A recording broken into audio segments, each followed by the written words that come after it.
O BNG agarda o apoio do resto das forzas da corporación para trasladarlle á Xunta de Galicia o seu rexeitamento á reapertura da explotación mineira para a extracción de cobre nos concellos de Touro e O Pino. Os nacionalistas consideran que o proxecto acarrearía graves prexuizos medioambientais sobre as augas da zona, entre as que se atopa tamén o propio río Ulla, e con el a ría de Arousa, debido ás posibilidades de vertidos altamente contaminantes por metais pesados e tóxicos. Falamos dunha mina de cobre que é unha mina de extracción a ceo aberto que deixa grandes ocos no chan, na terra, uns grandes funiles metidos dentro da terra que deixan as lavazas e as contaminacións dos metais pesados e tóxicos que mesturados ca agua poden, de feito van aos regatos que como os aparecen aínda hoxe depois do ano 88 están totalmente contaminados cun pH altísimo donde unha barra de ferro desaparece en nun escaso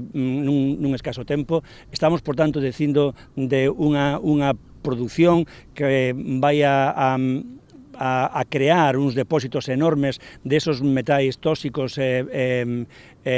pesados que nun momento determinado, como xa pasou precisamente a esas empresas que se queren facer cargo desta exploración, pasoulle Faianos en Río Tinto, en Aznalcóllar, verquendo, botando, deitando sobre as augas, naquel caso das marismas do Parque de Doñana, e en este caso pode ser en riba da produtiva ría de Arousa, un auténtico baño de veleno. Por esta razón piden que o Goberno autonómico denegue a súa reapertura e se obrigue a titular da concesión á restauración dos solos e das augas, tanto superficiais como soterradas, que aínda seguen contaminadas pola anterior actividade mineira.